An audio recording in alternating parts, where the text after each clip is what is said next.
मेरा नाम है Rajat and you are watching India's number 1 Hindi gay story channel. दोस्तों, वीडियो की शुरू होते ही आप सबसे पहले वीडियो को लाइक करिए, कमेंट करिए और चैनल को सब्सक्राइब जरूर कीजिए। ज़्यादा से ज़्यादा कमेंट करके आप मुझसे बात कर सकते हैं। गुलताज, कहाँ है तू? अम्मी आवाज़ देते हुए घर के अंदर आई थी। वो कमरे में गई तो उन्होंने पाया गुलताज अनीश अंकल की बाहों में सोया हुआ है। ये देखकर वो चली गईं क्योंकि उन्हें लगा कि चाचा भतीजे साथ में ऐसे सो ही सकते हैं।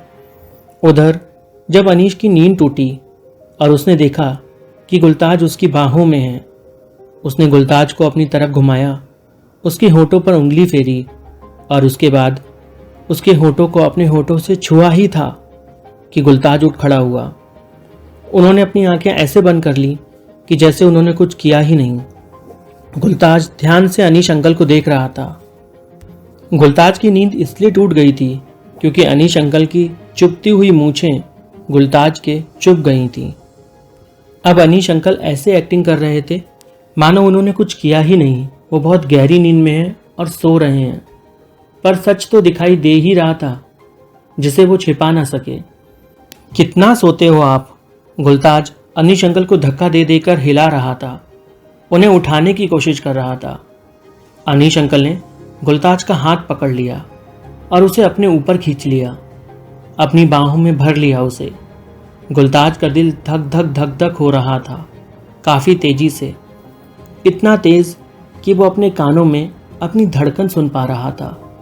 उसने खुद को छुड़ाते हुए अनीश अंकल को धक्का दिया और बोला, उठिए, और उनके चेहरे पे थोड़ा सा पानी गिरा दिया।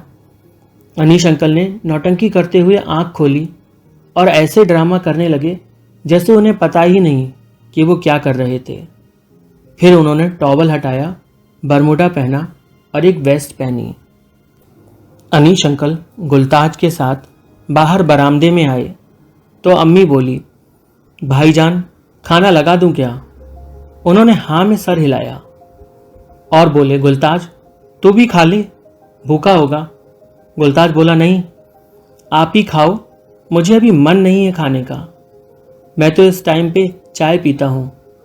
अंकल ने उसे अपने पास बुलाया और बिठा के बोला, देख, इस उम्र में या किसी भी उम्र में चाय पीना सही नहीं है। तुम आज से ही चाय पीना बंद कर दो और फिर कभी मत पीना, सिर्फ दूध पिया करो, दूध। गुलताज अंकल की चेस्ट की ओर देख रहा था। अनीश अंकल बोले, क्या देख रहा है, यहां से नहीं आने वाला, और हंसने लगे। गुलताज बोला, मुझे क्या पता, कभी ट्राई थोड़ी किया मैंने, और ये बोलकर वो भाग गया। अनीश अंकल गुलताज की शैतानी पे हंस रहे थे। वो समझ चुके थे कि छोकरा जवान हो चुका है और उसे सब कुछ पता है। अब 2 दिन के बाद जब गुलताज का जन्मदिन आया तो वो शहर जाने की जिद कर रहा था, पर कोई था ही नहीं जो उसे लेके जाए। उसके अम्मी अब्बू के पास इतना वक्त नहीं था कि वो शहर जा सके, इसलिए ये जिम्मेदारी अनीश अंकल ने खुद से अपने ऊपर ले ली। और जब उसका बर्थडे आया तो वो उसे लेकर शहर चले गए। जहाँ पहले गुलताज ने मूवी देखने की जिद की, उसे डरावनी मूवी बेहद पसंद थी। जब मूवी चालू हुई तो उसने अंकल का हाथ पकड़ के रखा और जब जब डरावना सीन आता तो वो सर उनकी गोद में रख लेता। अनीश अंकल को भी बहुत अच्छा लग रहा था। उन्होंने गुलताज के साथ मूवी को बहुत एंजॉय किया और फिर दोनों ने बाहर आकर टिक्की चाट खाई। अनीश अंकल गुलताज से पूछ रहे थे कि तुम्हें और क्या क्या करना पसंद है। गुलताज बोला, मुझे गेम खेलना बेहद पसंद है। कौन सा गेम? अनीश अंकल ने पूछा। इसका जवाब गुलताज के पास नहीं था। फिर अनीश अंकल उसे एक ट्रैम्पोलिन पार्क लेके गए। उन्होंने 2 टिकट्स ली और दोनों ट्रैम्पोलिन पे उछले कूदे, नाचे, चले गिरे और इसी में वो एक दूजे के और भी करीब आते गए। जब कूदते कूदते गुलताज थक गया तो वो सीधा जाके अनीश अंकल की गोद में ही बैठ गया। अनीश अंकल ने भी उसे अपने गले से लगा लिया और बरसों से जो अरमान उन्होंने छुपा कर रखे थे वो जाग गए। इधर गुलताज भी समझ गया था कि अंकल को भी वो बेहद पसंद है और अब तो वो 18 का भी हो गया था। गुलताज ने सबसे पहले इधर देखा, फिर उधर देखा और जब देख पाया कि कोई नहीं देख रहा है तो उसने अनीश अंकल के सर के बाल कस के पकड़े, उन्हें थोड़ा सा झुकाया जिससे उनकी हल्की सी चीख निकल गई और उनके होंठों को अपने होंठों से काट लिया। अनीश धक्का देते हुए बोले, क्या कर रहे हो? गुलताज डर गया, बुरी तरह से डर गया था वो। उसे लगा था कि अंकल इससे खुश हो जाएंगे, पर यहाँ तो उल्टा ही हो गया था। अंकल नाराज हो गए थे। उसने मुंह लटका लिया, फिर दोनों वहां से निकले। अंकल ने कैब बुक की और गुलताज कार की खिड़की के सहारे अपना सर लगा के अपने आंसुओं को बस बहने दे रहा था। अनीश अंकल ने गुलताज का हाथ अपने हाथ में लिया और बोले, गुलताज इधर देखो। उसकी आंखों में आंसू देखकर उन्हें बेहद दुख हुआ। उन्होंने सॉरी भी बोला, मैं तुम्हारा दिल नहीं दुखाना चाहता था, पर थोड़ा तो समझो, लोग थे वहां और अगर कोई देख लेता तो क्या होता। गुलताज ने कहा, मुझे माफ कर दो आप, मैं ही गलत हूं। अंकल ने उसे अपने पास खींचा और बोले, तुम गलत नहीं हो, बस मैं किसी के सामने कुछ नहीं करना चाहता, समझ सकते हो ना तुम लोग कैसे हैं। उन्होंने गुलताज का सर अपनी गोद में रख लिया और उसके आंसू को पोंछने लगे। बोले, तुम डरो मत, तुम जो महसूस करते हो वो मैं समझ सकता हूं। तो क्या मेरी भावनाएं गलत हैं? गुलताज ने खुसकते हुए पूछा। नहीं, बिल्कुल भी नहीं। किसने बोला ये भावनाएं गलत हैं? मैं समझता हूं तुम्हें अच्छे से, पर तुम नहीं। अंकल ने गुलताज के सर पे हाथ फिराते हुए कहा। क्या करूं गुलताज, जो तुम महसूस कर रहे हो वो मैं बरसों से महसूस करता आ रहा हूं, पर किसी को कुछ बोल नहीं सकते। गुलताज ने अनीश अंकल की आंखों में देखा और पूछा, क्यों? अनीश अंकल बोले, कैसे बोलोगे? किससे बोलोगे? क्या तुम्हें लगता है कि कोई भी तुम्हारी भावनाएं समझ पाएगा? बोलो। गुलताज उठ के बैठ गया और कहने लगा, अनीश अंकल ये बताओ, जो हमारे दिल में है वो गलत कैसे हो सकता है? क्या हमारा किसी को लाइक करना या उसे चाहना गलत होता है? और अगर ऐसा होता है तो हमारे अंदर ये फीलिंग होती ही नहीं। गुलताज की बात से अनीश अंकल सहमत तो थे, पर वो कैसे और क्या समझाते, क्योंकि अभी तक वो खुद ही खुद को नहीं समझ पाए थे। दोनों घर आ चुके थे। गुलताज की लाल आंखें देख उसकी अम्मी बोली, भाईजान क्या हुआ इसे, क्यों रोया ये? अनीश अंकल कुछ बोल पाते उससे पहले ही गुलताज फूट फूट कर और जोर जोर से रोने लगा। उसकी अम्मी घबरा चुकी थी और अनीश अंकल को भी डर लगने लगा था। अम्मी ने गुलताज से कहा, मेरे बच्चे क्या हुआ तुझे? अम्मी को तो बता ना। बता? वो बोला, वो मूवी बहुत सैड थी इसलिए बस मन उदास हो गया। यह कहकर वो अपने कमरे में चला गया। गुलताज ने बात को अभी तो टाल दिया था। अनीश अंदर गया और कपड़े बदले, गलती से दरवाजा बंद करना भूल गया। गुलताज ने अनीश को फिर से देख लिया। अनीश की बॉडी एकदम किसी बॉडी बिल्डर जैसी थी।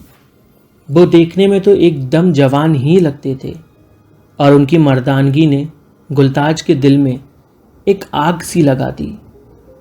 वो इन्हें इस नज़र से देखना नहीं चाहता था, पर क्या करता, जो महसूस कर रहा था यह सिर्फ एक शारीरिक आकर्षण नहीं था, बल्कि उसके दिल में अनीश अंकल ने एक खास जगह बना ली थी। पर अनीश अंकल अपनी फीलिंग्स को ही नहीं समझते थे, तो वो कैसे उन्हें अपनी दिल की बात समझाता। उसने कोशिश तो की थी, पर वो फेल हो गया। गुलताज अभी भी थोड़ा उदास था, पर फिर रात के खाने के समय तक वो नॉर्मल हो गया। उसने खुद को समझाया कि यह सिर्फ एक क्रश है, और समय के साथ ये खत्म हो जाएगा, पर ऐसा हुआ नहीं।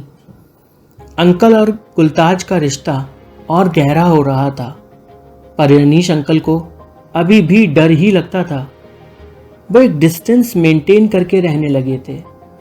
एक रोज गुलताज को बेहद गुस्सा आया, क्योंकि एक रात जब वो गुलताज के कमरे में सो रहे थे तो गुलताज ने रिश्ते को आगे बढ़ाने की कोशिश करनी चाहिए।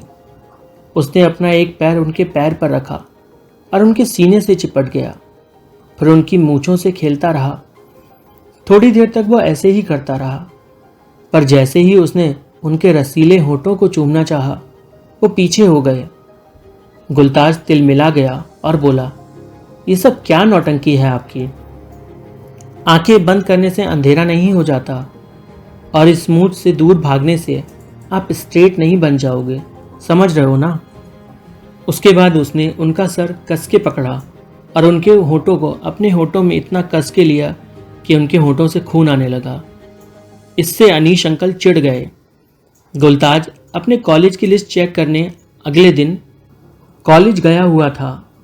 जब वो कॉलेज से लौटकर आया तो उसने घर में अंकल को ढूंढा, तो उसे पता चला अनीश अंकल वापस चले गए हैं। गुलताज को बेहद दुख हुआ। वो अपनी कल रात की हरकत को लेकर बेहद उदास हो गया। वो समझ गया कि हम किसी को मजबूर नहीं कर सकते हमें चाहने के लिए, और ये सही भी नहीं है। उसे अंदर ही अंदर गिल्ट हो रहा था। उसने अम्मी के फ़ोन से अनीश अंकल का नंबर चुराया और उन्हें सॉरी का मैसेज भी भेजा, पर उन्होंने कोई रिप्लाई नहीं दिया। समय बीतता गया और गुलताज ने अपने चाचा की तरह ही सेना में भर्ती होने का निर्णय लिया। उसके मन में एक छिपी हुई चाहत थी कि वह अनीश के करीब जाकर शायद ये सब कुछ सही कर पाए।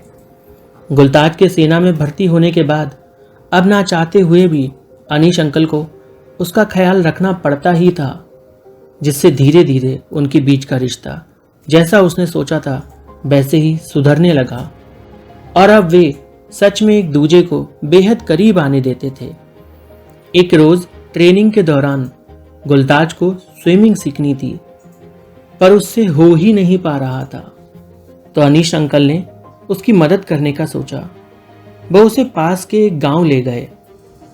गांव के तालाब के पास सुबह एकदम ताजगी भरी हवा थी।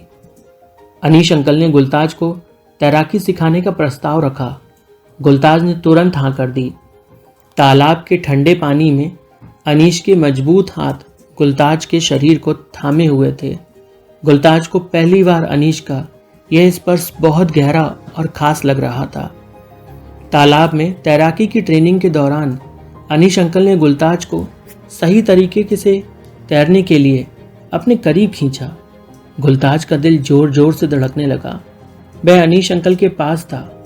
उनके शरीर के स्पर्श से गुलताज के शरीर में एक सिरहन सी दौड़ गई। अनीश ने जब पहली बार गुलताज को गले लगाया तो गुलताज की आंखों में खुशी के आंसू थे। उस रात तालाब के किनारे दोनों एक साथ बैठकर चांदनी रात का आनंद लेते रहे। अनीश अंकल ने गुलताज को अपने पास खींचा और उसके होठों को अपने होठों से मिलाया। उनके बीच की वह किस एक अनकही प्रेम कहानी का आगाज बन गई। धीरे धीरे उनके बीच का प्रेम और गहरा होने लगा। एक दिन अनीश अंकल ने गुलताज के कंधों पर अपने दांतों से हल्की सी काट मारी।